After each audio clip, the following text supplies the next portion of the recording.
I just wanted to say at the top of this video that the first part of this video is going to be a reading vlog of my week, and the second part is going to be a bit of a discussion on some of the criticisms of the reading rush this year in particular, because I think they're valid criticisms that should be addressed. Hi, it's Kristen. It's day 1 of the reading rush and I am not feeling it. I woke up this morning just feeling kind of ill, kind of tired. My mood's really meh. I'm just meh. I'm just meh. Which is annoying because I've been really looking forward to the reading rush for like a month. I also cannot decide what to read. I have the challenges written down and I've been trying for like since they announced the challenges to work out what books I have that correspond to each challenges, and some I just don't have books that go with that challenge on my TBR, and some of them, the only books on my TBR that fit those challenges are like 400 plus page books, which with how I've been reading lately I would never finish. So what I've done is I've just got a few books off my TBR that are short, like the shortest books on my TBR that fit at least one of the challenges in some way. So the challenges were the cover has to have the colour of your birthstone. I'm a May baby, so emerald is my birthstone. I don't have like any green books, and the green books I do have are like a very dark green or like a murky green or a super bright like lime, almost yellow kind of green, neither of which are emerald. So if I did that one, it would have to be a reread, which I'm not sold on. So I'm going to put that one by the wayside, which is a shame because that's like my favourite challenge. Then I got starts with the word the, so I've got The Ocean at the End of the Lane by Neil Gaiman. It's short, it's been on my TBR for ages. Then I've got inspired by a movie you've already seen. A couple of weeks ago I watched A Wrinkle in Time, the movie directed by Ava DuVernay. It was okay, but I have a short book of A Wrinkle in Time by Madeleine L'Engle. I don't know how you pronounce that. So I have that as an option. Then there's read a book entirely outside your house. I have a garden. I'm very lucky to have a garden. And it is sunny today, but the weather's been really all over the place lately. So I don't know if I could manage throughout the week to read a book entirely outside. May do an audiobook and just listen to it on my daily walks that I've been trying to go on. Failing that, I'll do I think Ariel and Raeleen said that you can change it to reading by your window because they acknowledge that like it's not the best challenge for now during a pandemic. And then a genre you've always wanted to read more of, or is like your least read genre. I can't really decide on this. I think I'm gonna go for like adult literary fiction because I don't read that much adult literary fiction. I tend to read more young adult, just in general, or I read like thrillers. So I got this in a book box. It's called Say Say Say and it's by Lila Savage. and I'm pretty sure this is just adult literary fiction. It's really short again. So that is what I've chosen for this one. And then a book set on a different continent. I have the audiobook for Clap When You Land by Elizabeth Acevedo, and it's about two teenage girls. I'm pretty sure one is living in New York and the other is living in the Dominican Republic. And as you can tell, I'm British. I live in England, so New York, not where I live, different continent. Dominican Republic, not where I live, different continent. So I'm going to go with that one for that challenge. And it's told in verse, and the audiobook's not that long, so I think I could probably get to that quickly. And then the last challenge, or one of the challenges, is the first book you touch. So what I'm going to do right now, I'm going to close my eyes and I'm going to shuffle these 3 books, and then I'm going to stick my hand out and tap one of them, and that's going to be the first book I read. So that's how I'm interpreting that challenge. So I'm going to do this on camera. I'm probably going to drop these or damage them, but I'm shuffling them. Okay, I'm just going to like throw them on my bed now and tap one.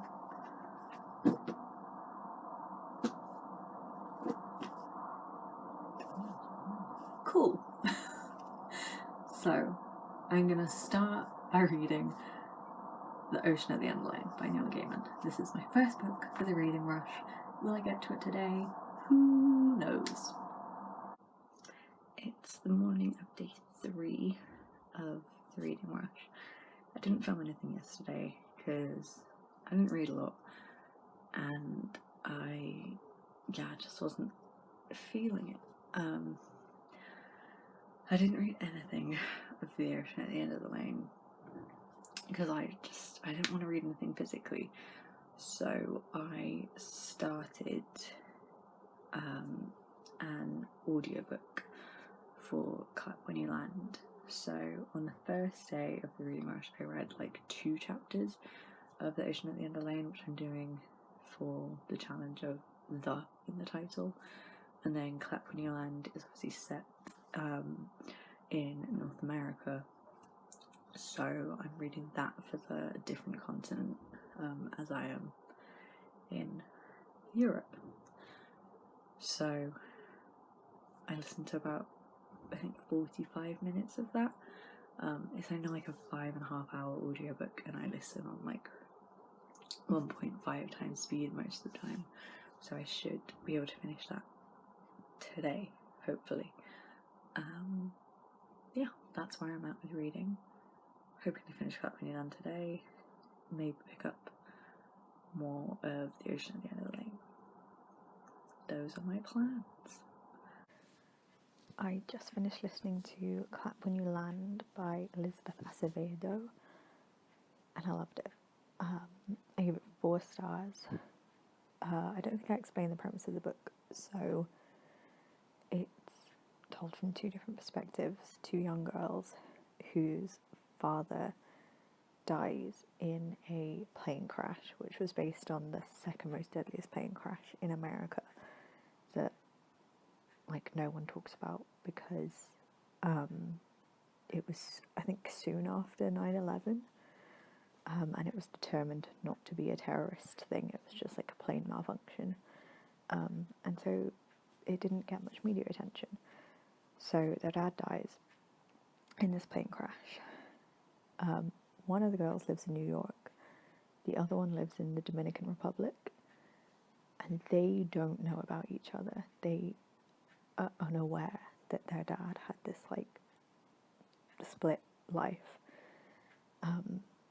So it's all about them discovering these things about their dad that they never knew, whether it changes their perspective on him, how it affects their grief, how they like relate to each other, but they also struggle to relate to each other because their lives are so different. Lots of complicated feelings about family, and freedom, and there's also some stuff in there about sexual harassment and sexual assault, so trigger warning for that if that is something that might affect you going into the book that you hadn't heard about. And also one of the girls is queer, has a girlfriend, and it's just like a casual thing that's not a big deal. Great. I would highly recommend the audiobook. I just think Elizabeth Acevedo's writing is really beautiful. This is my first book of hers that I've read. I know she has With the Fire on High and The Poet X, so I'm definitely interested in checking them out now. But yeah, first book of the reading rush. Down, finished. So yesterday morning I read a chapter of my book. Then I had a half lazy, half busy day. I feel like a lot of it was spent sat around not doing a lot, but I did have a phone appointment with the doctor and then went to the pharmacy to pick up some antibiotics. And then I watched a film with my family, and then I read another chapter of my book, and then I went to bed. So I read 2 chapters yesterday. I'm going to try and finish it today. I'm still reading The Ocean at the End of the Lane. It should have taken me like 2 days to read, but I'm still reading it. I'm going to attempt to finish that today, because we're on day 5. Yes. That's my goal for today. Do you ever get that thing where like you want to read, or you like want to finish your book, but you keep coming up with other things to do? Because that's the morning I've been having. That's what's been happening. That's the morning I've been having. Oh my god. I spent the morning listening to Taylor Swift's new album, because I'm that bitch. And now I'm going to paint my nails and watch the latest episode of Canada's Drag Race. And then I will read.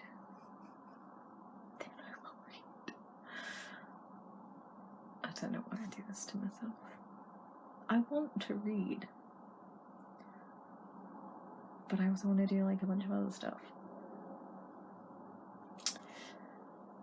I finished this girl last night. It was okay.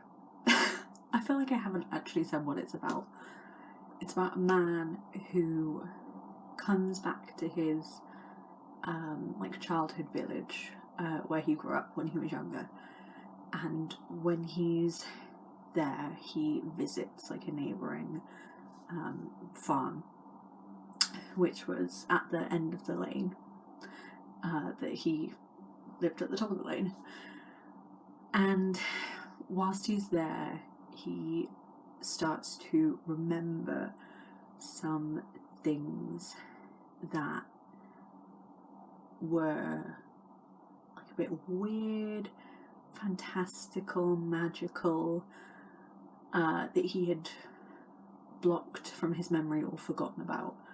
And when he's at this neighbouring farm, he starts to remember. That's kind of all I can tell you, because that's pretty much the only thing that happens. This is my 3rd Neil Gaiman book. Yes, I read Good Omens, which he co-wrote with Terry Pratchett. I've read Norse Mythology, which is a book of short stories about the Norse gods, and then I read this. And I think Neil Gaiman's writing might just not be for me.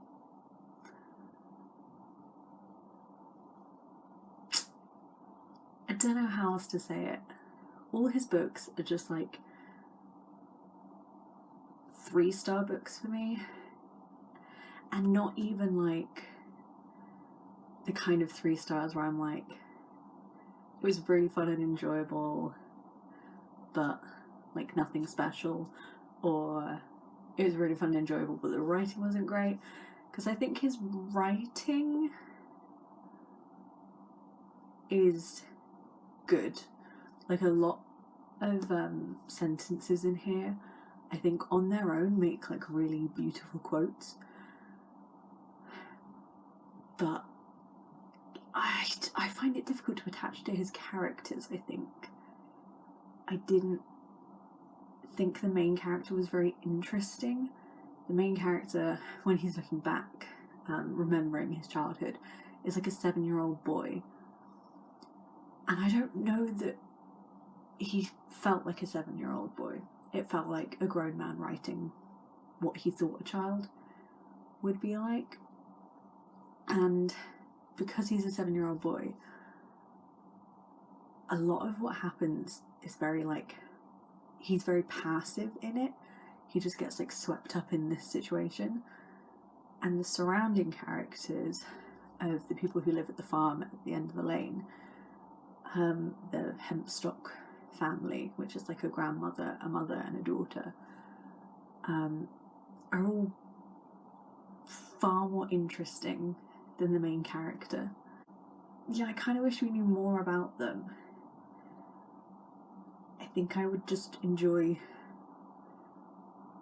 a book about them more. Also, just because, like, he's a 7-year-old boy, they don't always tell him everything.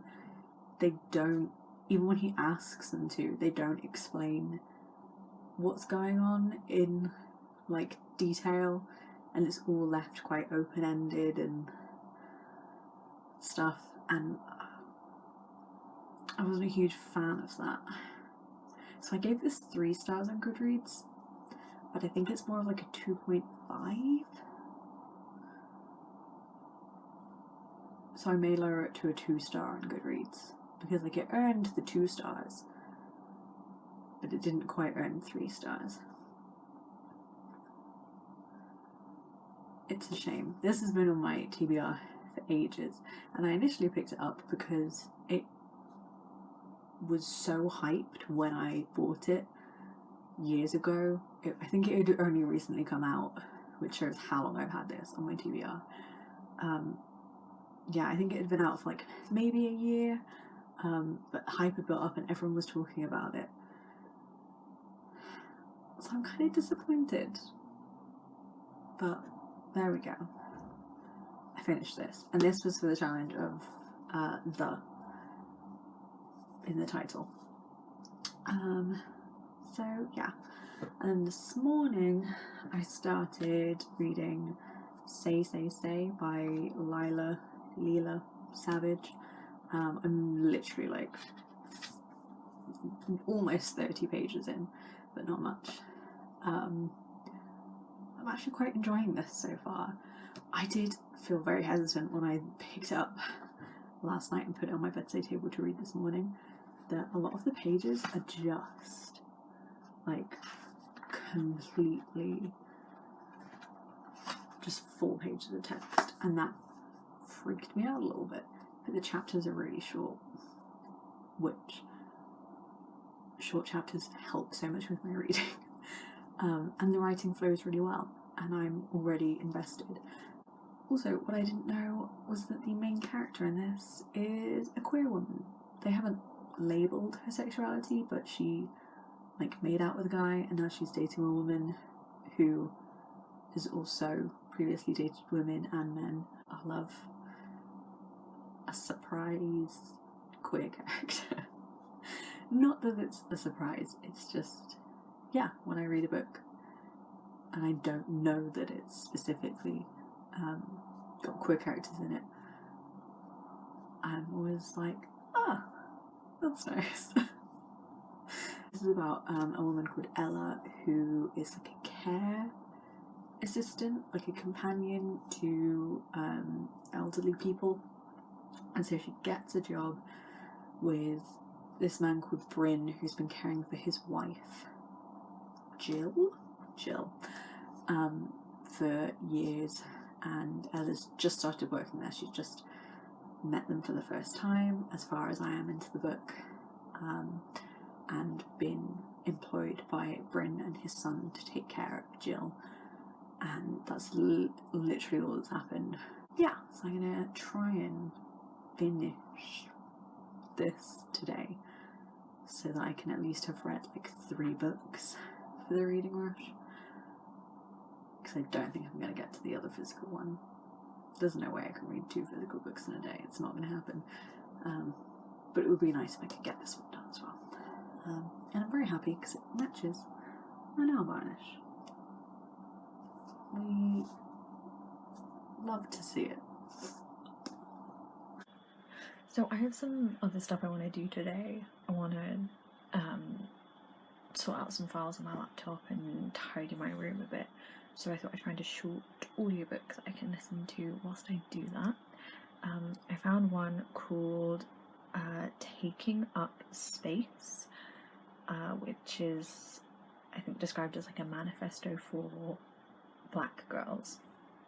But the description says, for black girls, understand that your journey is unique. Use this book as a guide. Our wish for you is that you read this and feel empowered, comforted, and validated in every emotion you experience or decision that you make. For everyone else, we can only hope that reading this helps you be a better friend, parent, sibling, or teacher to black girls living through what we did. It's time we stepped away from seeing this as a problem that black people are charged with solving on their own. It's a collective effort, and everyone has a role to play.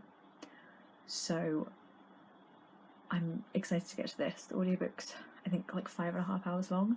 So if I listen to it on 2 times speed, which I normally do with audiobooks, I should be able to get through it quite quickly.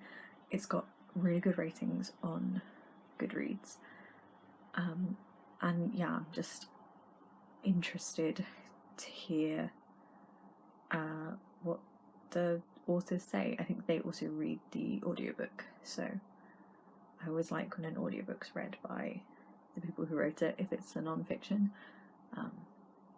So yeah, I'm gonna listen to that, do a bit of general sorting out of my room, my life, and then when I have moments to sit down and read, I'll go back to this guy. That's the plan for today. Let's try and make a successful last day of the reading rush. There's like a lot of discussion in this, just like in internal thoughts of the main character, about like gender expectations and stereotypes and queerness and those stereotypes. It's all really interesting because it's all, yeah, just like how someone would, I think, about their own lives and in relation to other people. And I like that there's like no conclusive answer. Hello, I just woke up, hence the mess that is my appearance. But I just wanted to give an update of my reading last night. So last night I finished Say Say Say by Lyra Savage like half an hour before midnight. So I read a book in a day. I know it's a short book, but like, I haven't read a full physical book in a day in so long. It took me back. This I really enjoyed. I think I gave it like 3.5 stars. It isn't what I would usually like. There's almost no dialogue in it, and I'm a dialogue kind of gal. And it's all internal thoughts of the main character, Ella. Almost in like a stream of consciousness kind of way. But it's third person, but from her perspective. Often until like the end of the chapter and the last paragraph of the chapter, we're going more third person, fully omniscient, and we get like insight into other characters like Bryn, This one's kind of a tough read, because it deals with like caring for a loved one who has memory brain issues. They talk a lot about like Alzheimer's, although the main character is caring for a woman in this who they just say has had an accident. They don't say what, but like 10 years prior to this book, she had an accident and now her brain is impaired and she needs a lot of care. And so it's about her husband struggling to care for her on his own. And so Ella comes in as their companion. But there's like a lot of descriptions of how things have sort of fallen apart in the family, and it's quite. I feel like if this has happened in your family, it could be really upsetting. But it was good. I enjoyed it, and I'm glad because it's not a book I would have picked up on my own. It came in a book box. But yeah, I enjoyed it. I would recommend it. And then I managed to listen to like half of Taking Up Space, The Black Girl's Manifesto for Change by Chelsea Kwachi and Ora Egumbi. So far they've talked a lot about the intersections of race and class in respect to higher education mainly. So I think they both went to Cambridge and were like Cambridge and Oxford and those kind of like Russell Group schools are not known for being diverse or welcoming to non-white students who get in. Like, they talk a lot about how people sort of assume that they go to like the other college in Cambridge rather than Cambridge University itself, and that's purely because they are black women. So they talk about race and class in terms of higher education. They also talk about medical practice. One of them's doing like a medical degree, and then they talk about mental health as well, especially mental health in terms of being at university, which they put a lot of data and statistics out there, as well as like personal accounts of themselves, and they have a few like friends and acquaintances who also talk about things here and there, but mental health and being black. But I found that chapter just generally like quite relatable anyway, because they talk about being at university and struggling, and I think one person said they were hard pressed to find someone who's in their third year of university and not having some sort of mental health issue. Someone who went to university, graduated 4 years ago, a lot of what they were saying about how mental health problems can seemingly come out of nowhere when you've not had mental health problems before. I knew a lot of people who developed mental health problems during uni, or that uni like really upped people's mental health problems. Uni was like the best time of my life in terms of socializing and doing what I loved and getting new experiences, but it was kind of the worst time in terms of just my mental health. So that chapter was really, really relatable, even as a white person. I think it's just a really informative book to read because they do give so much data and statistics as well as personal experiences mixed in there. So I would recommend it. I'm only halfway through, like I said, but so far I'm finding it very interesting. And I think the authors who mostly narrate the audiobook are really engaging. That was my whole reading rush. So during the reading rush, I read a 4-star audiobook of Clap When You Land. I read a 2.5-star physical book, but one that had been on my TBR for ages, so I feel like that's an accomplishment. And I read a 3.5-star physical book of a more newly acquired book, so that was cool. That was a surprise. And then I read half of another audiobook, which I had only just heard about scouring the app, my library app.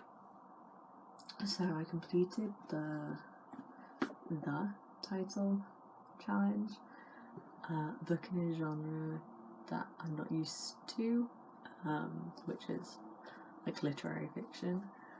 I think the audiobook of Taking Up Space fits for that as well, because I don't read loads of non-fiction.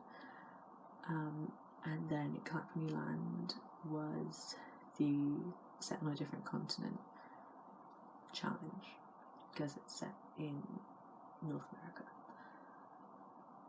And that was my reading rush.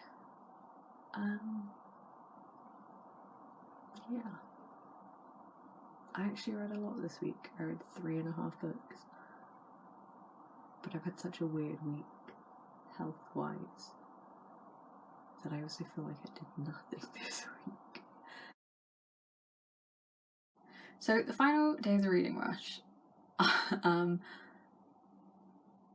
I went onto Twitter at the end to see how other people had got on with their reading rushes, and there was quite a bit of controversy to do with the live show for the group book.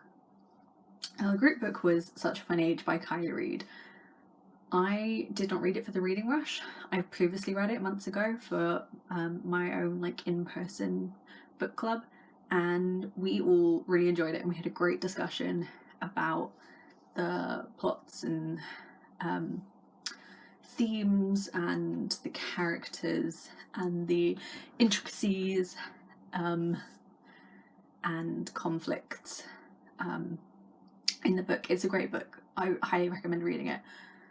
However, apparently the live show, a lot of people logged on to watch it, went on Instagram, clicked on, and they spent the first minute, they being the hosts, Ariel and Raeleen, talking and laughing about how they hadn't read the book, which, from one standpoint, I feel like if you're hosting a readathon and you choose to do a group book and you're gonna do a live show for that book, maybe prioritize that book, because so many people bought the book specifically for this readathon and to then be able to discuss it in the live show. A lot of people were saying that they, borrowed money from their parents so they could buy the book, or they spent a bit more on themselves that week than they would normally do. They'd normally save that money, but they wanted to join in with the book group. So you have that expectation from the money and involvement side. But also, this book was chosen by the public, I guess. They put up a poll and people voted on a selection of books of which one they wanted to be the book for the group read. And I think this one won, Such a Fun Age won, because it was really hyped, because it's a great book. It's being talked about a lot at the moment, and I think probably because of the themes. It's by a black author. The subject in it is that a young black woman is babysitting for a little white girl, and they get stopped in a like grocery store and by like the security guard, and he starts questioning why she's with this little girl, because she looks different, and this is like a very affluent white neighborhood that she's in, and that's what like kicks off the start of the book. And then this incident is filmed by someone else who's in the shop, and then Amira, the main character's employers, find out about it. So the whole book is about how Amira, this young black woman, wants to handle the situation, and how her privileged white employer, who's like a blogger, influencer kind of person, wants to handle the situation, and how there's a lot of like performative allyship, and how the white woman sort of uses Amira to be like, aren't I good? I have a black babysitter. Aren't I cool and caring and woke? So it's very much about racial issues, racial tension, and performative allyship. So to pick that kind of book as your group buddy read kind of book, as two non-black women who run the readathon, and then to not read the book is a little bit questionable. And also so many people said that they didn't realize there was a group book because they didn't really advertise that there was. I saw the poll when it first went up, and I saw, I think, one other post, but other than that a lot of people weren't aware that there was a group book. So I think there were like two sides of it: people that just weren't aware that it was happening as a group book, and then the people that specifically bought it for the reading rush and for the live show that then never happened because the hosts didn't read it. So they've got a lot of criticisms for that. They have since apologized, but a lot of people aren't happy with their apology. And the people who were mainly hurt by it were a lot of black content creators, other black booktubers, black bookstagrammers. And the people I've seen who have been saying, oh, don't worry about it, or like, I accept your apology, are not black booktubers. So I don't think it's any white person or non-black person's place to accept that apology. And they said they're going to try and do better in the future. But we need to see that. And this isn't the first criticism they've faced this year. They had the whole reading outside challenge, which I know that they'd picked as a challenge before any of coronavirus stuff happened. They'd filmed those videos. But I think maybe they should have rethought that a little bit, considering we're in the middle of a pandemic, and there was a lot of criticism about that. And they did say, oh, you know, just read by an open window, or put a video of the outside on and have that as like an aesthetic background thing. But I still think it is valid criticism, because they've been criticised for their like physical reading outside challenges before, just from like a ableism point of view, of a lot of people aren't physically capable of being outside for various health issues, various disabilities, various chronic illnesses, and to have that be criticism apparently that people have brought up in the past to continue to do those kind of challenges when I think they could be more creative in their challenges is, again, I think a valid criticism. So yeah, there have been several criticisms aimed at them.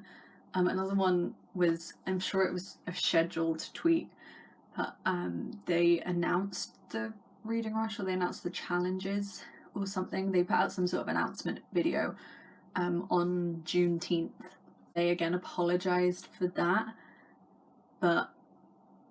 and said that they would like try to do better. But I feel like a lot of the criticisms this year, they've just said, we're sorry, I'm sorry if we offended you, if anyone took offence, if anyone thought it was a bad move. Kind of, there's like half apologies, where it's like, no, you just need to say sorry we did this, not sorry you felt that, or sorry if it seemed like just do a straight apology. And then in keeping saying we're gonna do better, and then keep fucking up. I know we're all human, we all make mistakes, but this was a lot of mistakes in a short time frame, and I feel like if I'd fucked up and been called out on such a large scale and I had such a big platform, I would be so much more careful with like everything I did. They have an issue with scheduled tweets actually, because after the whole live show criticism, the next post that went out was asking people to buy their merch, which I'm sure was just a scheduled tweet, but was just super bad timing. And maybe they should have responded quicker. I think it's a shame that they've been quite out of touch this time around with the reading rush. I've participated in the reading rush like every single year since it started, I want to say, back when it was Booktubeathon. I personally wasn't really feeling it this year, partly to do with my own stuff. I've not been well. not been great this week. So that was part of it, but I didn't feel as involved as I previously have. I don't know what that is. That might just be a me thing. But I do understand the people that say they don't want to join in anymore. I think that's fair. I think maybe the reading rush has got a bit redundant now, because the reading rush started when it was Booktubeathon, and it was like one of the only readathons that there was, and it was like the big summer thing that everyone came together in the community for. But since then, there are so many other big readathons. We've got Smutathon, Contemporaryathon, Spookathon, Blackathon, Queerlit Readathon, Tome Topple, all these readathons now. So many more, like any theme you can think of, there's probably a readathon for it. And there are whole Twitter accounts dedicated to just keeping up with what readathons are happening. So now that readathons are so much more prevalent, I don't know that the original purpose of the reading rush, then Booktubeathon, is needed or is the same anymore. That's not for me to say. No one should do it. It's ridiculous. It's not needed. I'm not saying that. I just think maybe the original purpose of it, or the original context that it was created in, it's just not the same now. It's been years.